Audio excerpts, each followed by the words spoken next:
2026 தமிழக சட்டசபை தேர்தலுக்கு இன்று 3 வாரங்களே உள்ள நிலையில ஒவ்வொரு அரசியல் கட்சி தலைவர்களும் தங்களுடைய வேட்பாளர்களை அறிவிச்சு பிரச்சாரத்தை தொடங்கியிருக்கிறாங்க. அந்த வகையில சென்னையின் முக்கிய பகுதியாக கருதப்படுகின்ற மயிலாப்பூர் தொகுதிக்கு தான் இன்னைக்கு நம்ம வந்திருக்கோம்.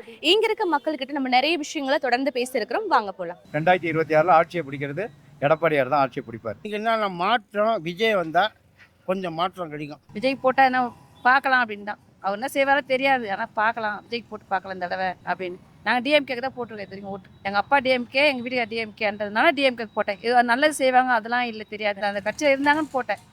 இந்த தடவை விஜய்க்கு போடலான்னு இருக்கேன். இப்போ அனைத்து கட்சி தலைவர்களுமே இலவசங்களை முன் வச்சுட்டு இருக்காங்க. நீங்க எப்படி பாக்குறீங்க? இலவசம் நல்லது தாங்க, இலவசம் வேணும், கண்டிப்பாக இலவசம் வேணும். 5 வருஷத்தில் அவங்க என்ன ஊழல் பண்ணுறாங்க ஏது பண்ணுறாங்கன்னு நமக்கு தெரியாது. ஸோ இலவசம் கொடுக்கட்டுமே, இல்லாதவங்க எவ்வளோ பேர் பயன்படுவாங்க. இருக்கிறவங்க இலவசம் பற்றி எதிர்பார்க்க போகிறது கிடையாது. இல்லாதவங்களுக்கு அந்த இலவசம் நல்லா தேவையில்ல. சிட்டியில் இருக்கிறவங்களுக்கு அந்த இலவசம் பெருசாக தெரியாது. இதே கிராமப்புறத்தில் இருக்கிறவங்களுக்கு, கஷ்டப்படுறவங்களுக்கு மாதம் ஒரு 2000 ரூபா, ஒரு 2500 கிடைக்கிறது, கேஸு கிடைக்கிறது எல்லாமே நல்லது தானே, கிடைக்கட்டும், நல்லது தான். அவங்க இலவசமாக கிடச்சுன்னா அவங்க அதுக்காக செலவு பண்ணுற காசு அவங்க பாய்க்கில் தான் போகுது, அவங்க குடும்பத்துக்கு தான் போகுது. அது இலவசம் சொல்ல முடியாது. அவங்க நம்ம ஓட்டு போடுறோம், நம்ம உரிமைக்காக போடுறோம், அவங்க இலவசம் அது கிடையாது. தலைவர் எடப்பாடி தலைவர் தான் 210 இடம் வரும், இதில் எந்த விதமான சந்தேகமும் இல்லை. திமுகவினுடைய தீய சக்தியை தூக்கி எறியணும். ஏன் அப்படின்னு கேட்டிங்கன்னா, அந்த தீய சக்தி இன்றைக்கி பெண்கள் வன்முறை அதிகமாக போயிட்டுருக்குமா, பயங்கரமாக போயிட்டுருக்கு. சின்ன வயசு 2 வயசு குழந்தைலேருந்து 60 வயசு மூதாட்டி வரை பாதுகாப்பு இல்லாத ஒரு ஊராக போயிடுச்சு இது தமிழ்நாடு. அதனால் ஒட்டு மொத்தமாக தீய சக்தி திமுகவை தூக்கி எறியணுங்கிறதான் ஒன்று சேர்ந்து என்டிஏ கூட்டணி அமைச்சிருக்கிறோம். அதில் 210 இடம் அண்ணா திராவிட முன்னேற்ற கழகம் ஆட்சி அமைக்கும், இது உறுதி. 2026 ஆட்சியை பிடிக்கிறது எடப்பாடியார் தான் ஆட்சியை பிடிப்பார். எனக்கு எந்த கட்சி ஆட்சி அமைக்கணும்னு சொல்லக்கூடாது. இப்போதைக்கு அதிமுக முன்னணியில் ஜெயிக்கும். ஏன்னாக்கா அம்மாவுடைய வாரிசு எடப்பாடி. அவர் மக்களுக்கு அந்த அம்மா என்ன செஞ்சாங்களோ அதை செய்யணும்னு கடைப்பிடிக்கிறாரு. மீட்டிங்கில் எல்லா இடத்துலையும் பேசுகிறாரு. அம்மா தாலிக்கு தங்கம் கொடுத்தாங்க, புடவை கொடுத்தாங்க, காலேஜ் படித்த பசங்களுக்கெல்லாம் 50,000 ரூபாய் கொடுத்தாங்க. இப்போ எல்லாத்தையும் கட் பண்ணிட்டாங்க, லேப்டாப் கொடுத்தாங்க, சைக்கிள் கொடுத்தாங்க. எல்லாம் ஒருத்தர் பார்த்து செய்கிறாங்கன்னா அதை செய்யாத தடுக்கிறவங்க முன்னேற முடியாது, எலெக்ஷனில் வர முடியாது. இப்போ அதை நான் செய்கிறேன்னு சொல்லிக்கிறார் எடப்பாடி. கண்டிப்பாக அவர் வருவார். அவர் 2026 220 இல்லை 210 இல்லை 205 200க்கு மேலே எடப்பாடியார் ஆட்சி அமைப்பார். அது பொதுமக்கள்கிட்ட எல்லாருக்கிட்டையும் நான் விசாரிச்சுட்டேன். எல்லோரும் சொல்கிறாங்க எடப்பாடி தான் வருவார், அம்மாவுடைய பாணியில் வராரு எடப்பாடி. அம்மா என்ன செஞ்சாங்களோ அதை செய்கிறதுக்கு முன் நடத்தி வைக்கிறாரு அவர் அப்படின்னு சொல்லிக்கிறாங்க. அதனால் ஆகக்கூடிய இப்போ 2026 அவர் தான் வருவாருன்னு சொல்கிறாங்க. பொதுமக்களே சொல்லுது. நான் சொல்கிறது பக்காருனாலும் பொதுமக்கள்கிட்ட நான் விசாரணை பண்ணும்போது சொல்கிறாங்க. 10 வாக்குறுதி கொடுத்தான்னு வச்சுங்களேன், அதில் 1 2 தான் நிறைவேற்றுறாங்க. இந்த எல்லா கட்சியுமே அப்படி தான். நான் என்ன நினைக்கிறேன்னா, இந்த வாட்டி ஓட்டு போடுறப்போ நம்மளுக்கு ஏதாவது மாற்றம் வரணும். அதனால புதுசாக ஏதாவது கட்சி நல்லா இருக்கும். ஏடிஎம்கே வர்றதுக்கு ஏதாவது வாய்ப்புகள் இருக்கிறதா? அந்த வாட்டி எல்லாமே டஃப்பாக தான் இருக்கும். நம்ம எதனா ஒரு உதவின்னு போய் கேட்டால் இங்கே போ, அங்கே போ, அந்த ஆஃபீஸ் போ, இந்த ஆஃபீஸ் போ, எதனா ஒன்று முடியுதா? எல்லாம் லஞ்சம் தான். எது லஞ்சம் இல்லாமல் நடக்குது?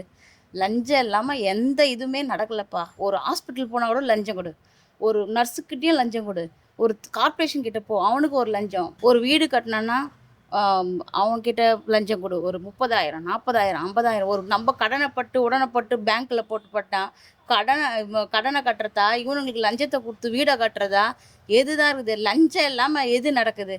அந்த லஞ்சத்தை முதல்ல ஒழிக்கிற நல்ல முதல்வர் வருவாங்களா? யாராவது? யாருமே வரல. நான் இதை செய்கிறேன், அதை செய்கிறேன், இதை பண்ணிடுறேன், அதை பண்ணிடுறேன். ஆனால் இப்போ தான் எலெக்ஷன் வரும்போது தான் விட்றாங்களே கண்டி. அதுக்கு முன்னாடி யாருமே சொல்ல மாட்டேன்றாங்க. அதுக்கு முன்னாடி எங்கே சொல்கிறாங்க? எதுவுமே சொல்ல மாட்டேறாங்க. போய் அவனை போய் பார், இவனை போய் பார், அங்கே போய் கையெழுத்து வாங்கினுவான், இங்கே கையெழுத்து வாங்கினுவான் அப்படின்னு தான் சொல்கிறாங்களே கண்டி. எதுவுமே மக்களுக்கு முன்னுரிமை கொடுத்து வரல. இப்போ ஆட்சி அமைக்கிறதுக்கோசம் தான் எல்லாம் இதை செய்கிறேன், அதை செய்கிறேன், அப்படி பண்ணுறேன், இப்படி பண்ணுறேன்னு சொல்லின்னு இருக்காங்க. அது நல்லதா இல்லை. ஓட்டு வங்கிகள் பிரியும் அப்படின்னு சொல்றீங்களா இந்த கூட்டணினால? ஓட்டு பிரிப்பாருமா, ஆனால் ஜெயிக்க முடியாது. ஆமாம், அவர் நீங்கள் பார்த்தீங்கன்னா 80% பார்த்தீங்கன்னா ஓட்டு இல்லாதவங்க தான்மா போகிறாங்க. இப்போது நீங்களே போய் ஒரு பிரச்சாரத்தில் மரக்காணத்தில் ஒரு மீட்டிங் போட்டிருந்தார். பிரச்சாரம் போவீங்கன்னா இந்த மாதிரி நீங்கள் ஒரு எத்தனை இடம் ஜெயிக்கும் அப்படின்னு அந்த வேட்பாளர்கிட்ட கேட்குறாங்க. அவரே சொல்கிறாரு 250 இடம் ஜெயிக்கின்ற 234 இடம் தான் தமிழ்நாட்டில் இருக்குது, 250 இடம் சொல்கிறாங்க. அங்கே அவருக்கு பின்னாடி இருக்கிற பேனலில் இருக்க தலைவர்களே உச்சரிக்க தெரியலை, யார் யார் என்ன பண்ணாங்க அப்படிங்கிற மாதிரி விஷயமே தெரியலை. புதுசாக ஓட்டு போடுறவங்க ஓட்டு போடுவாங்கம்மா, ஒரு 2% 3% ஓட்டு வாங்க கிடைக்கும். அந்த ஓட்டை வந்து அவர் வந்து தவறான இடத்துல கொண்டு போய் சேர்க்குறாரு, அவ்வளோதான். ஏதோ ஒரு கட்சியில் கூட்டணி அமைச்சு ஒரு இடத்த பிடிச்சிருக்கலாம் அவருக்கு, அவங்களுக்கும் ஒரு வழிவகை நல்லா பண்ணியிருக்கலாம், அது பண்ணலை அவர். இப்போ நாம் தமிழர் கட்சியோட தலைமை ஒருங்கிணைப்பாளர் திரு சீமான் அவர்கள் வந்து இலவசத்தையே நான் ஆட்சிக்கு வந்து நான் ஒழிப்பேன் அப்படின்ற மாதிரி சொல்றாங்க.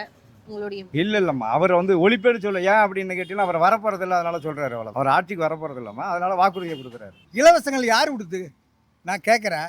இலவசங்கள் அவர் வீட்டில் இருந்த எடுத்து கொடுக்குறாரு. இலவசங்கள் வந்து அரசாங்க பணம், அரசாங்க பணத்தை எடுத்து மக்களுக்கு கொடுக்குறாங்க. அப்போ வந்து உன் பேரில் இருக்குது, உனக்கு 5000 ரூபாய் கொடுக்குறாங்கன்னா. திரு பொன்முடி அவர்களுமே அதை ஏளனமா பேசியிருந்தாங்க ஒரு இடத்துல, இலவச பஸ். பொன்முடி போய் டான்ஸ் ஆடுறாரு, உங்களை மாதிரி பசங்க கூட வயசு என்ன ஆகுது, அவர் போய் டான்ஸ் ஆடலாமா? அது வந்து ஒரு மகளிரில் வந்து எடுத்துக்காட்டினாங்க. இப்போ எந்த பெண்களையும் வந்து தரைக்குறைவாக பேசக்கூடாது, அதை வந்து தட்டி கேட்குறாங்க. இப்போ வர அரசியல்வாதிங்க தட்டி கேட்குறாங்க, அப்படிலாம் இருக்கக்கூடாதுன்னு. அதுதான் சொல்கிறேன். போதை, சாராயம், எல்லாமே சிகரெட்டு, எல்லாமே சர்வ சாதாரணம் அடிக்கிறாங்க. லேடிஸு ஜென்ட்ஸ் எல்லாம் ஒன்றா அடிச்சுட்டு டான்ஸ் ஆடுறாங்க. இதெல்லாம் வந்து கேட்கணும், அரசாங்கம் கேட்கணும், இந்த மாதிரி பண்ணக்கூடாது. போலீஸ் எதுக்கு வச்சுக்கிறாங்க? ஒரு தப்பு நடந்தால் அதை தடை பண்ணுறதுக்கு தான் போலீஸ் நின்று வேடிக்கை பார்த்துட்டு இருந்தால் அப்புறம் என்னத்துக்கு போலீஸு? அவங்களுக்கு எதுக்கு சம்பளம்? அரசியல் களம் மாறுபடும் 2026. கண்டிப்பாக அது மாறுபடும். 2026 கண்டிப்பாக மாறுபடும். எடப்பாடியார் வருவார், கண்டிப்பாக வருவார். அதான் மக்கள் இடத்துலேருந்து எதிர்பார்ப்பாக அவர் இருக்குது. இப்போ எப்பவுமே டிஎம்கே வந்தால் சரி, அதுனா ஒரு கோளாறு ஆகுது இதுமாரி தான். ஏன்னா சிலலாம் பண்ணுறாங்க, நல்லா தான் பண்ணிக்கிறாங்க. கோயில் விஷயம் இங்கெல்லாம் வந்து எல்லாம் குளங்கள்லாம் நல்லா சுத்தம் பண்ணாங்க. இருந்தாலும் வந்து பண்ணி என்ன போகிறதுனா வந்து சிலதெல்லாம் வந்து எவ்வளோ இடம் கிடக்குது கோயில், இதெல்லாம் வந்து பார்க்க போனீங்கன்னா எவ்வளோ பண்ணலாம். இப்போ 69 நேற்று வந்து 69 ஜனம் சரியான கூட்டம். ஒரு லேடிஸ் வந்தாங்கன்னா பார்த்துன்னு போகிறது ஒரு வசதி இல்லை, ஒன்றும் இல்லை. சில பேர்லாம் வந்து அவங்க வந்து இப்போ தான் பார்க்குறாங்க. மக்களுக்கு கோயிலுக்கு இது என்ன பெரிய கோயில், இது கபாலீஸ்வரன் கோயில் பேர் போனது இந்தியா இதில் சேர்ந்து போச்சு சுற்றுலாவில். இதை வந்து பண்ண மாட்டுறாங்க. இங்கே தான் பார்த்துன்னு கத்த வந்தாங்க. இங்கே இருந்தால் ஒரு என்னாச்சு, அவங்களும் இந்த இது அப்போ லியோ காப்பி இருந்தார், லியோ காப்பி அங்கே ஹோட்டல் இருந்தது. இவங்களாம் ஒன்று சேர்ந்து கட்டினா அசிங்கமாகிடும் அப்படின்னு சொல்லிட்டு இது பண்ணி விட்டாங்க. அவங்க வந்து கட்டவே இல்லை, அப்படியே போயிடுச்சு. இப்பயும் பார்க்க போனால் அந்த மூலையில் கட்டுறாங்க, அந்த தேர் பக்கத்தில் பாத்ரூமு, அது கூட ஒரு 4-5 கட்டுறாங்க. சில பேர்லாம் வராங்க, கோயிலுக்கு வராங்க, மொட்டை அடிக்கணும், குளிக்கணும், ஒரு ஒரு ஒரு அடுக்கு மாடி மாரி கட்டினாங்கன்னா கொஞ்சம் வசதியாக இருக்கும் பொதுமக்களுக்கு. இப்போ அதெல்லாம் பண்ண மாட்டுறாங்க. அதான் வந்து கோயிலுக்கு இன்னும் யார் வந்தாலும் அதெல்லாம் பண்ணுறதே இல்லை. அதிமுக வந்தாலும் பண்ணுறது இல்லை, இவங்க வந்தாலும் பண்ணுறது இல்லை. இது பெரிய கோயில், ஏன்னா பேட்டிக்கு அந்த நேரத்துக்கு தான் கேட்குறாங்க. அந்த இந்த தொகுதி மயிலாப்பூர் தொகுதி எம்எல்ஏ வந்து இதெல்லாம் பார்வையில்லை, அவர் வந்து உங்ககிட்ட எந்த போனது தான். அந்த வந்து கெல்சி போன அதுக்கப்புறம் வரல. அதுக்கப்புறம் முடியிறனா தான் 2 மாதம் முன்ன வந்தாங்க, அதோட அவ்வளோதான். இதெல்லாம் வந்து இது பண்ணல. அங்கே பாத்ரூம் கட்டுறாங்க, அவ்வளோதான். ஒன்றும் இது இல்லை, பேசுறதுக்கு ஒன்றும் இல்லை. அரசியலை பற்றி பேசணுன்னா வந்து இப்போ எல்லாம் யாருக்கோ வந்து எதுவும் பேசுகிற இது பெற மாரியே இல்லை. ஏன்னா விஜய் வரன்றாரு, அவரும் கொஞ்சம் ரொம்ப உள்ள நோயை பார்த்து டீப்பாக இதை தரேன் அதை தரேன்றாங்க. ஏன்னா தரேன்னை பார்த்து இது வந்து ஒன்றும் பேசுறதுக்கு வாய்ப்பு இல்லை. அவர் வர்றதுக்கு அவர் பேசுகிறாரு பொதுவாகவே. இவங்க வந்து இவர் உள்ளே வந்து நுழைய பார்த்து தான் சில தான் வந்து தரேன் அதை தரேன் இதை தரேன்றாங்க. ஆனால் அதிமுகவிலே அதேமாரி தான் பேசுகிறாங்க. ஏன்னா அவர் 1000 ரூபாய் தரேன்னாரு, இவர் 2000 ரூபாய் தரேன்றாரு. அதுக்கு முன்னே இது உருவாயில் வரல. சிலதெல்லாம் இல்லை வந்து எதுவும் பேச முடியாது. அரசியலில் வந்து அவங்க ஒரு தொழில் மாரி தானே, இவங்கள பார்த்து கற்றுக்கின்னு அப்படி போகிறது தானே வந்து நல்லது தான். ஆனால் பண்ணுறாங்க. ஒன்றும் பார்க்க போனால் இப்போ இவங்களால இப்போ திமுகவில் என்ன ஆகுது, கொஞ்சம் சில இதெல்லாம் வந்து கொஞ்சம் இவ்வளோ பண்ணால் அவ்வளோ பண்ணால் அப்படின்றாங்க. கோடிக்கணக்கில் அந்த பாலம் கட்டுறது அதுக்கு இதுன்னு கொஞ்சம் ஊழல் பண்ணுறேன்னு சொல்கிறாங்க. இது யார் வந்தாலும் வந்து பண்ண போகிறது தான். தேனை யாரும் நக்கி பார்க்காம இருக்க மாட்டான் மத்திலேருந்து. அதுமாரிக்காக தான் அதிமுக வந்தாலும் அதுதான் பண்ண போகிறாங்க. பாலம் கட்டினா எப்படி கை வைக்காமல் இருக்க போகிறாங்க. சொல்கிறேன், பொதுவில் சொல்கிறேன். நம்ம கட்சி அந்த கட்சி கிடையாது, பொதுவில் சொல்கிறேன். இப்போ அரசியல் கட்சி தலைவர்கள் வந்து தங்களுடைய சொத்து பட்டியலை வந்து வெளியிட்டு இருக்காங்க. அதை பார்க்கும்போது ஒரு வாக்காளராக உங்களுக்கு என்ன தோன்றுது? சொத்து பட்டியல் பார்க்க சொல்ல வந்து தலை சுத்துது எல்லாரும். இப்போ நீ கூட இவர் ஆதவ அர்ஜுன் சொத்து பட்டியல் பார்த்து 200 கோடி ப்ளஸ் காமிக்கிறாங்க. தலை சுத்துது. டிவிகேல வந்து கொஞ்சம் டிரான்ஸ்பரன்சியாக இருக்கிற மாதிரி இருக்குது சொத்து பட்டியல். சொத்து பட்டியல் பார்த்தீங்கன்னா திமுகவில் பார்த்தீங்கன்னா கலைஞர் என்ன செஞ்சார், சொந்த கார் இல்லைனாரு. அதே தான் அவருடைய வாரிசு அரசியல் ஸ்டாலினா தான் சொல்கிறாரு. என் பேரில் வந்து எந்த காரும் இல்லை அப்படின்னு சொல்கிறாரு.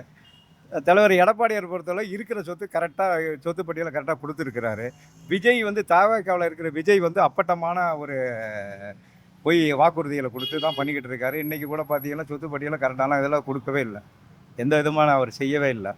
அதனால் வந்து நீங்கள் வந்து என்னுடைய பார்வையில் என்னென்னு கேட்டிங்கன்னா, தவேகா விஜய் வந்து விஜயை பொறுத்தளவு அவர் வந்து திமுக கூட்டணியில் இருக்கிற ஓட்டுகளை பிரிப்பார்.